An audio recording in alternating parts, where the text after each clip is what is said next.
Queer Times. Queer Times. Hi, Harrison. Welcome to Queer Hi. Times. My name is Kristen Becker. And I'm Harrison Fish. Harrison, it's This our is first time apart. Yeah, our first time apart. I'm currently in a Comfort Holiday Express Sheraton Marriott, whatever the hell. As indicated by the artwork behind you. 'Cause Exactly. That is no Harrison Fish No. apartment artwork. No. But I did get a slightly nicer hotel than I typically do while road tripping, so that we could have at least this in the background and not like bed bugs and cockroaches crawling around. Thank you. I think you can expense account that. I think that is a business expense. Yeah. Where are you right now? I am in Des Moines. Des Moines, Iowa? Mm-hmm. You've been in Iowa a long time. Is it a big? Okay, I was trying to think of who I told I was in Iowa You told me you were ago. in Iowa, and I was like, how is he still in Iowa? He's going the wrong way. It was Indiana. Oh, okay, yeah, that makes way more sense. Yeah. And do you remember when you were like Iowa? I was like, wow. Yeah. You I was like, really, and then I was like, I must not know where Iowa is. Mhm. Like I was genuinely. The only thing I really know Des Moines from is the end of Little Shop of Horrors. Okay. In Des Moines. Oh, yes. Peoria. And where you live. I'm not a good gay like that. Like That's I've okay. seen it. Well, the thing is the end of the movie is different than the end of the musical. Oh no, but I mean I've seen the movie, but I still, Yeah. I don't retain this sort of information. So, but you've never seen it on stage? No. Yeah, that's why. So the movie ending doesn't mention Des Moines, but the musical version does. I see. But I also, to be clear, don't remember how the movie ends. They wanted a happy ending, so they like kill the plant in the movie, but in the stage show, they all get eaten by the plant, and then the plant gives cuttings to everyone, and the plant takes over the world. Is it just the campiness of Little Shop that made it a queer thing? Because like it's not particularly gay. No, but it's about the nerdy guy, like, so I feel like there is that like the underdog kind of story. And I also think like Ellen Greene, icon, one of the best musical theater performances of all time. Since you've been gone, I have been steeped in queer media. Really? Yeah, I do think this is probably that I've watched more gay shit in the last gay things, not shit, in the last like this past week or 10 days than I have ever, and I'm leaning into it. I love that. Yeah. Any standouts? I know you mentioned one last week that you were excited about coming up.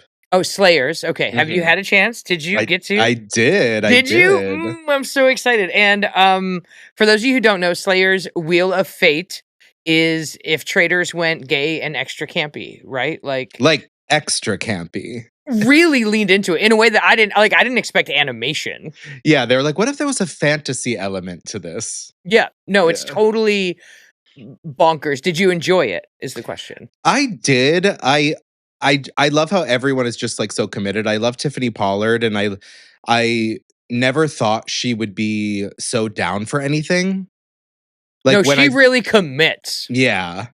And I just love that about her. She really knows what she brings to reality TV, and she's willing to give it. I was genuinely shocked at how committed Tiffany New York Pollard was as the host of this show. I was like, oh, you're going to sing now? What's happening? Right? It was like a singy, chanty sort of, this is what we're doing. But it is Traitors on acid, if you ask me personally. I think that's my best description so far. And I also really enjoy that it's Slayer's Wheel of Fate, because no matter how much manipulating you do, at the end of the day, it seems like, and it's only the first episode, but everyone's going to spin a wheel. Or whoever gets sent to the risk room, which is the immunity or the expulsion chamber, whatever it is gonna ultimately spin a wheel, and that totally flipped around on this week's contestant. Yeah. Risk room. So I've never watched any of those shows, Traitors, anything like that. Okay. So it was kind of a new format to me, but I did kind of like it. Do you ever watch like anything where like you have to manipulate your housemates to like be a winner? Not in so long. I mean, I used to do like the Real World Road Rules Challenge. Yeah. And basically once they were like, we're just going to have anyone come on the show rather than like alumni of the two shows, I was like, I'm out. But wasn't that Like, specifically, like, physical challenges and, like, trivia or, like, eat something weird. Yeah, but they also had, like, not so much elements of manipulation, but there were elements of manipulation involved. Got it. Yeah, yeah. I Yeah. kind of feel like that's where our American society started to fail. When, like, we made manipulating each other a game. Right. Like, for prizes. Like, that became a staple of like, it used to be just, like, Press Your Luck or Wheel of Fortune or The Right. Price is Right, No and now whammies, no we're like, whammies, no whammies. Mind fuck your friends, your Yeah, new friends. absolutely torture these people so you can win money. Would you like to give somebody trust issues for the rest of their lives? I've done it already. I'm so good at that. So yes, I am excited to see where Slayers goes. I will say that I think my friend Steven Zakari, a lot of FaceTime. I was gonna say, is there only one episode out? Because I only caught the first Yeah, there's episode. only one episode out. Yeah, he is very clearly the narrator of the season. Yeah, no, they're definitely giving him a lot of FaceTimes, and he can't tell us if he won, so we don't know if he won. In Out TV, well, yeah, go ahead, I please. have a question. Does he actually talk like that? Yes, Okay. all the time. He has a very pronounced New York accent. He does really talk like that. Do I think that it's a little amped up? Yes, but generally, if you, yeah, I mean, if I'm on stage, my Southern is a little bit more like it just kind of happens when you're performing, as it You should. got to be your right? character. Yeah, exactly. But it Yeah. is very much that is what he sounds like in real life. And now whether he practiced that, I don't know, but I've never seen him break it. I've never seen him break it. And he also can speak Mandarin, which is another weird thing that'll probably come out in the series. Yeah, but so yeah, Out TV, Slayers, Wheel of Fate. If you need campy fun with some dragons and some other kind of like fantasy animation components. Yeah. Who do you think? So they introduced the villain as Queen Karen. Who do you think it's? I feel like it's gonna be somebody. You do? Yeah. I don't think it is. I think that's the only way they could get away with it being Queen Karen. Like, I think it has to be this, like, nameless, problematic white lady that, like, they don't actually put on anyone, right? Like, it's just got, like, Queen Karen is this enigma of somebody. Do you have a Karen in mind? Well, here's the thing. Everyone knows Tiffany New York Pollard and how she got her start was on Flavor of Love. And it was a huge viral moment that happened when she got spit on by Pumpkin. Okay. You remember, right? Did you see this? I'll have to show you, but basically Pumpkin and her were nemesis. Okay. And basically when they show Queen Karen, she's drinking a coffee that has a pumpkin on it. Oh. But I also thought that could have been like, oh, she's Queen Karen. She loves pumpkin spice lattes. You know? That's what I thought it was. But you're bringing a layer of depth that this could reveal itself. Well, I'm almost wondering if they were like tried to get Pumpkin to be the villain. And she's like, I'll come up for one day. And like, she's going to show up to the finale as Queen Karen. All right. Well, I guess we'll find out. I guess we didn't even mention, like, it's on Out TV. It is 10 queer contestants that kind of run the gamut. There's trans women. There are studs. There are regular white gay guys like your friend Steve. Yeah, there's two of them. Two of them. Yeah, two regular white gay guys. Like I said, this week has been all kind of queer media for me, and I'm really enjoying it. And not that I've ever like I don't think I've shied away from it, but I think living in P-Town, as I have for the last few years, I haven't necessarily looked for much of it because it kind of feels like I'm in a lot of it, right? Yeah. But in addition to Slayers, I got into Wayward. Have you seen Wayward with I Mae haven't. Martin? I know a bit about it. I love Mae Martin, so. You do love Mae Martin? Mm-hmm.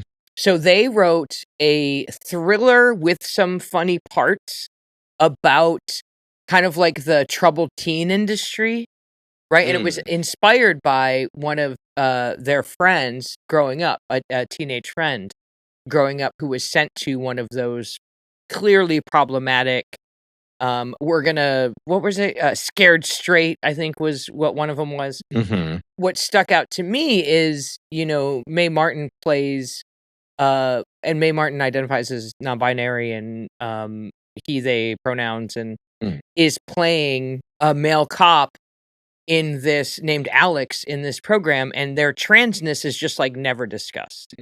And it's something that I think is really refreshing and something that would only be written by a queer non-binary person. But it stars Toni Collette is in it, who plays the, I would say, borderline cultish school head mistress person who apparently also kind of in some mysterious way has the entire town hypnotized. And but it's set in a small town. It's got all the thrillery, spooky kind of, ooh, what's happening to these kids in this place? But also with a fun, there's some jokes. Mm. Because it's written by somebody who leads with comedy. I have a controversial opinion about Toni Collette. I am excited to hear it. Basically, I do love Toni Collette. United States of Terra? Exactly. Okay. But I think Toni Collette is the best character actress of our time. So, like you said, if you haven't seen US of Terra, it's a show where she basically plays a mother who has multiple personalities. She obviously plays all of these multiple personalities. It's like she plays this redneck man, this like really uptight housewife, this 14-year-old girl.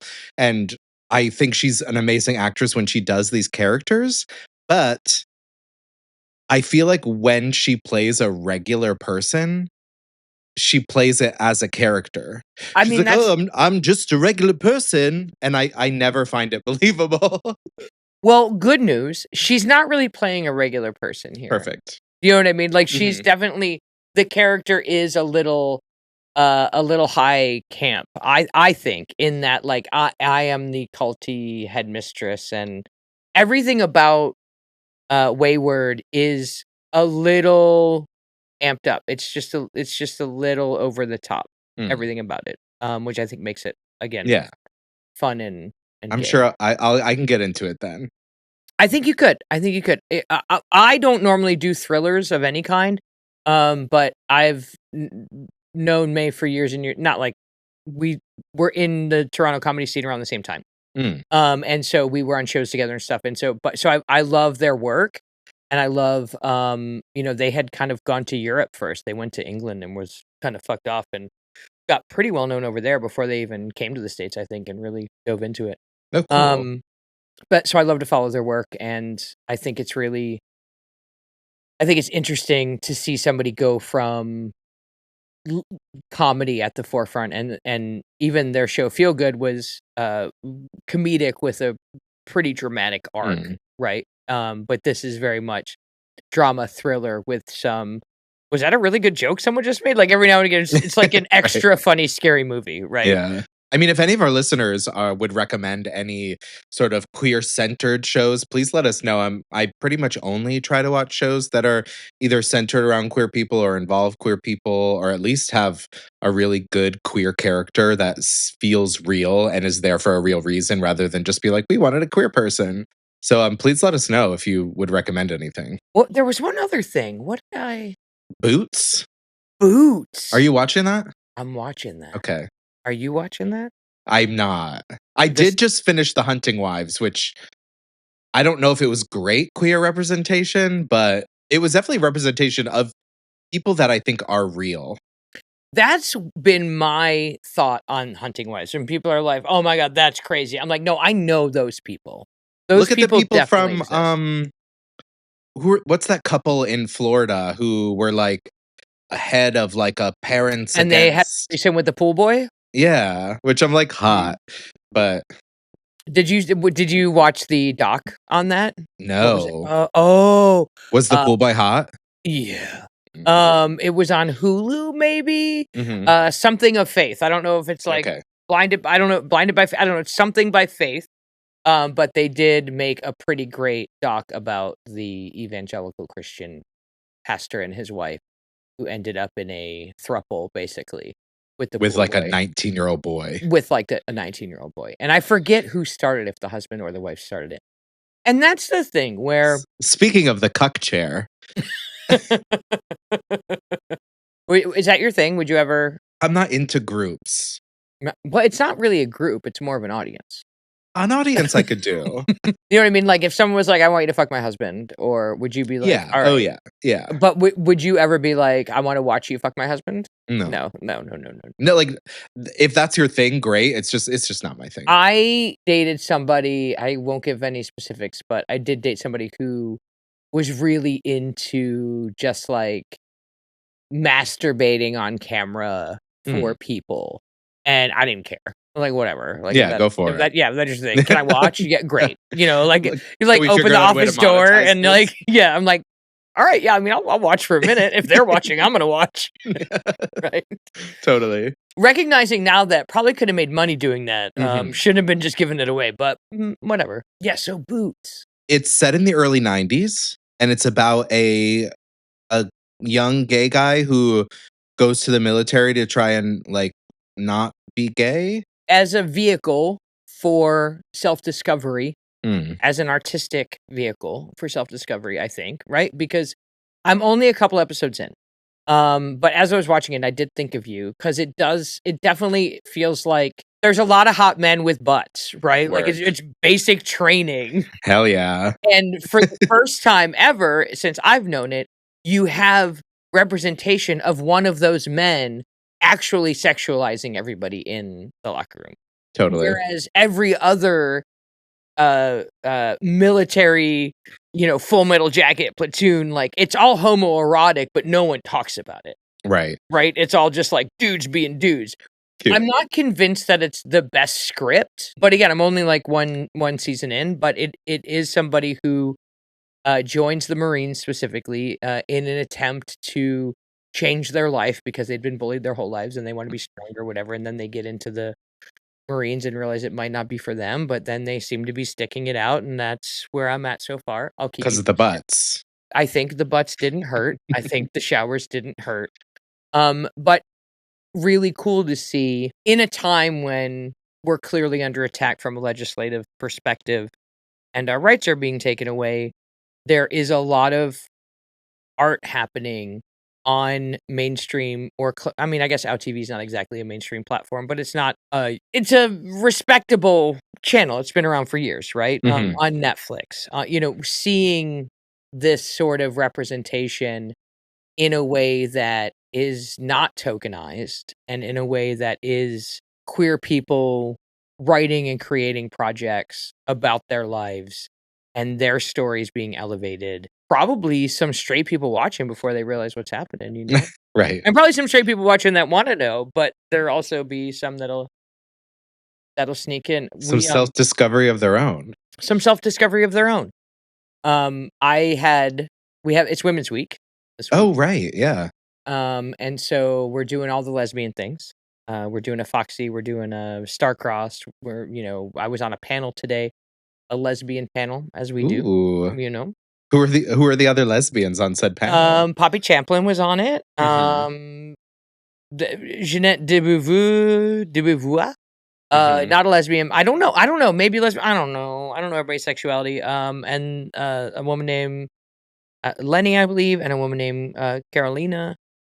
And today, the one that I was on was basically just called "Are You Feeling Down?" And it was like, there's a bunch of lesbians in the room, and let's talk it out. Let's think of things we can do to actively thwart the heaviness of the world right now and the attack on the queer community. And one of those things was consuming more queer media and this idea of being intentional about your attention Mm. and being intentional about the things you're watching and which I think you are very good at.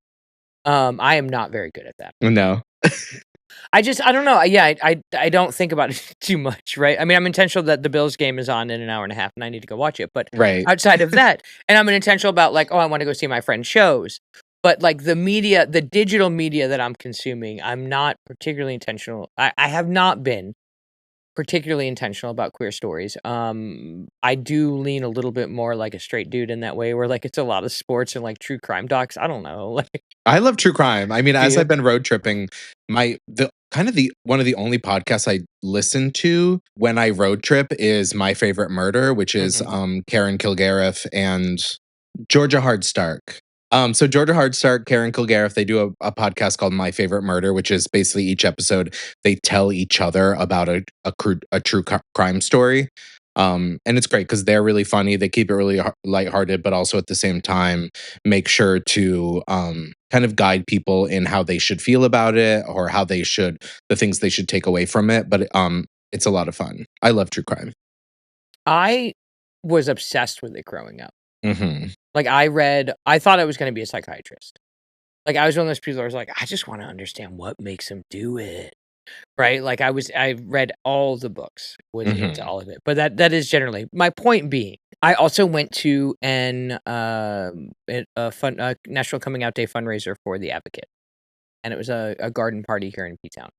And again, the running theme of my week has been queer media, which is Cute. crazy that I am hosting a queer podcast and, like, it hasn't hit me yet, but, um, and this idea that, you know, we have to spend our money supporting these queer voices. Mhm. And, you know, when I was in high school, we would drive to Dallas to be able to buy Curve magazine and The Advocate, where, like, it Mhm. wasn't even available in the town that I lived in. And it was just a reminder of, for me this week, of like, oh, you know, being intentionally engaged with queer media and intentionally supporting queer media. And I know I've bragged about my subscription to The Atlantic, as one does, but also probably need to be a member or give some money to some of these other queer legacy publications. I was reminded that print might be coming back, and I think they're right. Like, for a minute, I was like, well, is it really about, you know, print magazines right now in Mm. 2025? But I think it might be if there's a Gestapo. Do you know what I mean? It might be less Exactly. digital, more copies in your hands. I was kind of forced to get into, like, not forced, but, like, through, the morning show that I hosted in Provincetown for 5 years, I wanted to be able to talk about queer media, so I made a point of, like, the reason, like you said, I make a point of experiencing queer media. I do that. I did that because of Wake Up, but now I'm like, I realize how much it's changed my perspective on it and how much I enjoy it. I'm enjoying it more than I expected, Mhm. is the truth of it. And I don't know, like, is it homophobia? Is it my own internalized homophobia where I'm like, "I don't wanna watch that gay shit." Like, I what? I always say that gay guys so often don't support other gay guys. Like, you look at, like, gay icons are Lady Gaga and Madonna, but, like, there's gay people that should be gay icons. And I feel like because there's, like, a lack of representation for queer people within the media, we always want it to be so perfect that we get mad when it's not exactly what we want it to be. Like, so Mm. if it doesn't represent you perfectly, you're like, "Oh, he's just some queenie guy," or "He's not gay enough. That he's just some, like, white guy straight Is passing." that because we know there's only gonna be 1 or 2 representing all of us, Yeah, right? And so we need that one to be perfectly tailored so that my right. dad will like it, Yeah, right. But right? now that we're getting more of it, it's easier to kind of let people be their authentic selves on television or represent authentic characters because we know there's going to be more. So I'm hoping it's moving in the right direction of that. I think that's real. I think there's definitely, I mean, between there was that show Clean Slate with Liver and Cox and this Mhm. Wayward with Mae Martin, seeing a few different trans characters on television that being trans is not, Their struggle. yeah, not their main, yeah, and just their main, the largest component of their personality isn't Right. their transness. It's Mhm. not even mentioned in some cases, right? And I Right. think that that's more of that, please. Yeah. I Less. mean, I did at a point when Sam Smith was coming out and they had their music coming out. I kind of made a point of being like, it's time to just like support queer people, no matter what they're doing, but like if there's a queer artist coming out, I'm gonna give them a listen, see if I like it. Because there's so many people that their go-to is to not support it and not be on board with it, like we just talked about. So I'm just like, I'm always gonna support them doing their thing. Like I'm gonna feel the fantasy that they're trying to make me feel. And even if it's not for you, there's still community in it. Even if Mhm. it's there's still community in the seeing or feeling someone of your kind, like, Totally. represented, right? Yeah. Do you wanna talk about our, politician of the week? I do, but oh, wait, before we do, did you watch Saturday Night Live? Bits. I'm never a Saturday Night Live watcher, but But I let it flow into me through pop culture, through the D- zeitgeist. Couple things. Number one, Amy Poehler, Tina Fey back on stage. Always, I'm gonna watch no matter anything they're Totally. doing. If they would just do the Amy Tina show, I would watch it.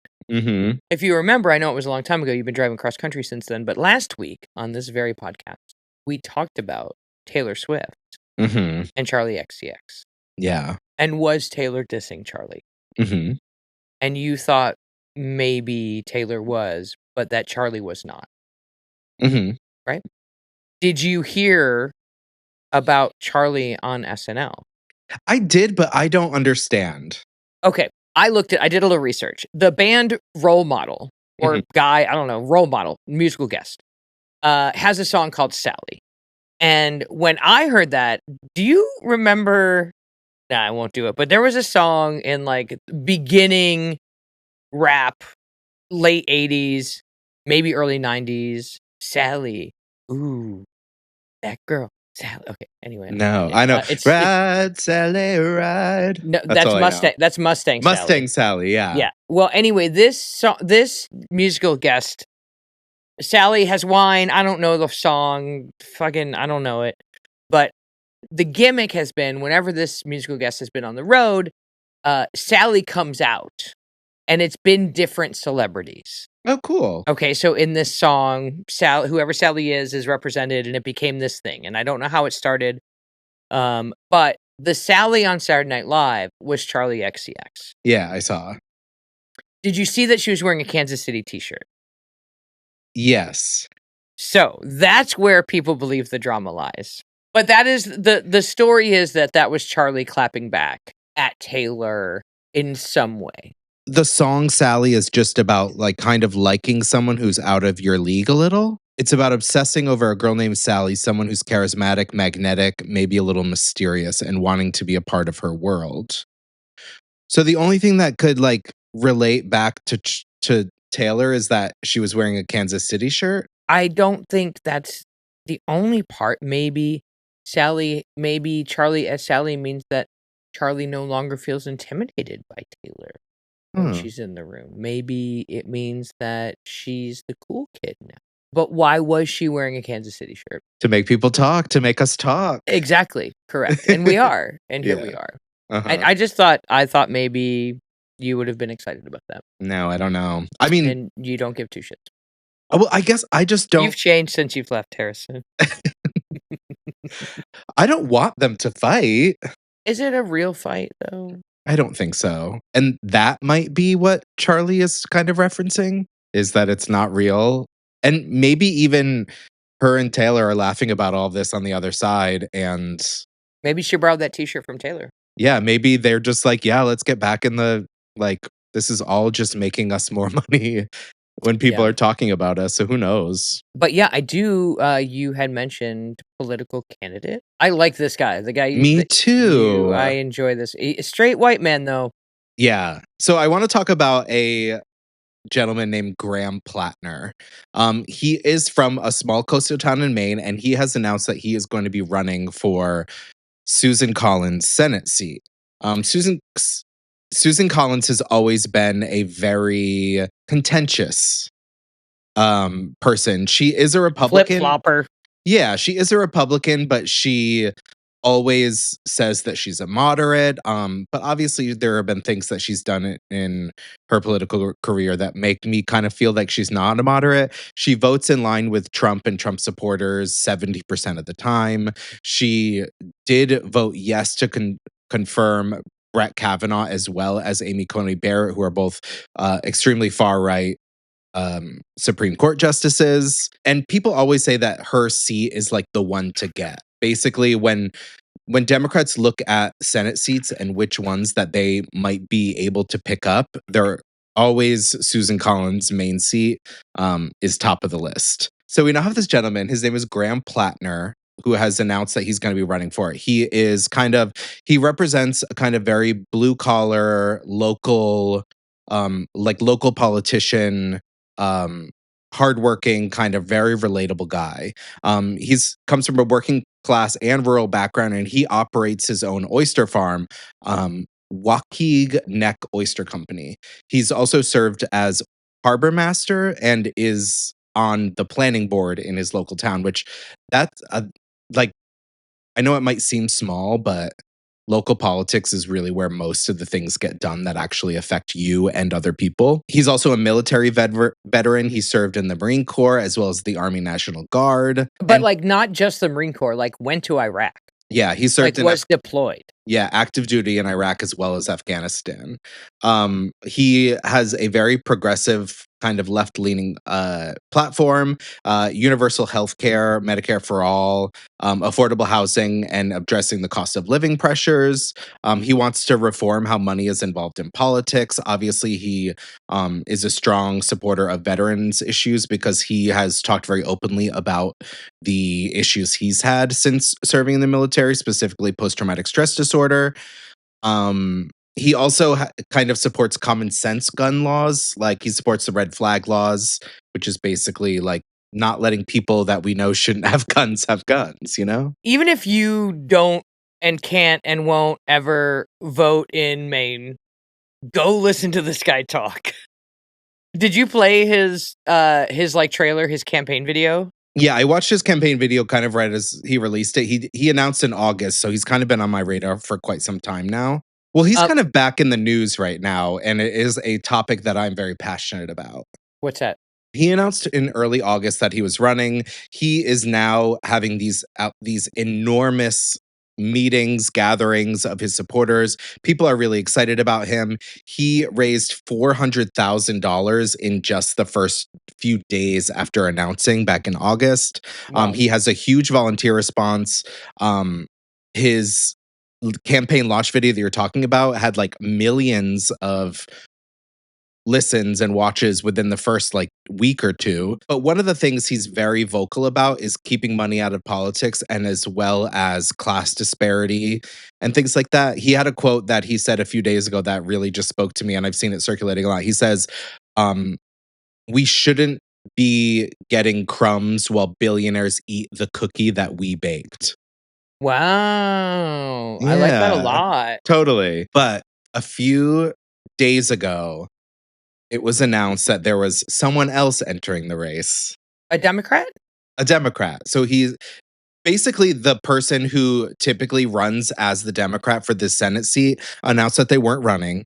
And then Graham Plattner stepped up and said that he would be running. And a few days ago, it was announced that there would be another person in a Democratic primary for this seat. Her name is Janet Mills. Okay. She's currently the governor of Maine. But I guess in Maine there are term limits for governor, so they can't run again. She was elected. I like that a lot, actually. Totally. Yeah. It's like you have to move, you have to become something else. She became governor in 2019. She was the first female governor of Maine, and she was reelected in 2022. And like I said, she can only have 2 terms. My big issue with this is that she's 77 years old. Retire. Yeah, she would be the oldest first-term senator ever to be elected if she were to be elected. Oh, wait, I just pulled her up, though. Alright, you know what I do like about this lady? She was the one that told Trump she'd see him in court. Yeah. And not that undoes everything else we've said here, but as soon as I saw her face, I was like, "Oh, this is actually someone who I have seen directly face the bully," which is a fortitude that I like going into the Senate. I feel like either one of these candidates is going to be better than Susan Collins. Oh, definitely. And I'm assuming that the Democrats will hash it out in a primary, and then one of them will win and go forward. Yeah, totally. Right. I just feel like it reads as, again, Democrats really trying to get in the way of progressives. Establishment Democrats. Yeah. Very establishment Democrat. Her policy positions are, instead of Medicare for all, it's expanding access to healthcare. Does she say oligarchy anywhere in her campaign ads? I don't think so. Then it's a no for me, dog. Right. That's what I will say. When I watched his campaign ad, I was like, "Oh my god, this guy's saying universal healthcare. He's saying there are that this is an oligarchy." If you go to his website, he says equality for all. We will have federal LGBTQ plus protections. Like, he definitely says all the things that usually you hear coming from, quite frankly, in our community or in our society, a brown woman. Mhm. All the things that women of color are saying, and he's a grizzly, like, he sounds like, "Oh, my name is Graham," right? Yeah, Like like a little sun damage across the nose. yeah, man works on a boat. Yeah. And I feel like I can't believe I'm gonna say this. We need more liberal ex-war vets saying the part about equality as we can possibly get. Like, Mm. I think it's one thing when a member of a minority says, "Hey, you don't treat us equally." It's another thing when a member of the majority says, "Hey, we're not treating these people equally." Yeah. And I think that that's effective. Mhm. Um, Not that we need him to speak for us, but I don't know, we kinda might right now in certain areas. I Yeah. know we definitely need that Senate seat. Right, and I also feel like the biggest demographic that Democrats don't have is white men. That's Right. like kind of the only statistical category that just doesn't that Democrats don't have. And I'm not saying that we should silence other voices in order to put forward white men because that's not a great idea either. But I think in Maine, a blue collar oyster fisherman who is harbor master, who has military experience, who really understands how to speak to the people of Maine and especially speak to conservative people in Maine. I think that is something that should be valued. And at the same time, I know I've said it before, like Medicare for all is my big issue. So I'm always going to pick someone who says my goal is Medicare for all and a universal single payer healthcare system over someone who is expanding access to healthcare. No, I agree. As much as obviously I think everyone should have health insurance, I will tell you that the Affordable Care Act is not affordable, and there is a reason why a lot of people wanna repeal it, and I understand that the fear is that if it's repealed, that we won't get anything in its place, and I've never Mm, and I hear that, but I also know that it's not great. It's really not great. There's no way around that the average person can't spend $1,000 a month on healthcare alone. no. Like, that's insane, and that's about what it is for reasons that are only pharmaceutical and medical tech lobbyists in Washington. Like, this is not other countries do this.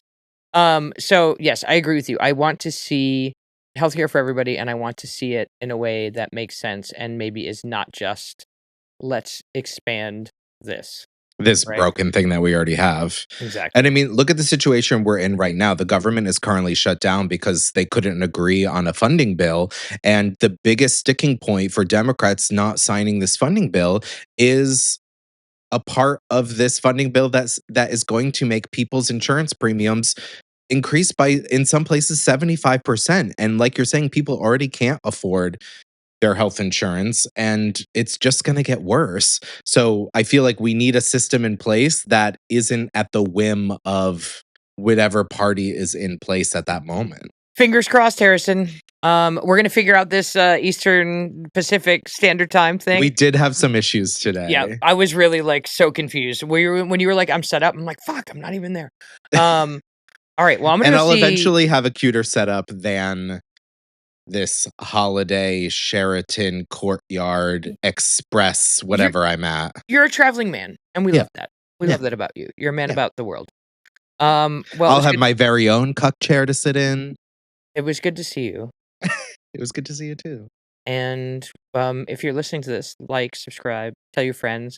Tell us what political candidate you're excited about. Who's in Yeah, your area? Tell us. Let us talk please. about them. Please, please, please, please. Mhm. Alright, love you. Yeah, queerly. Bye. Bye. Queer is in.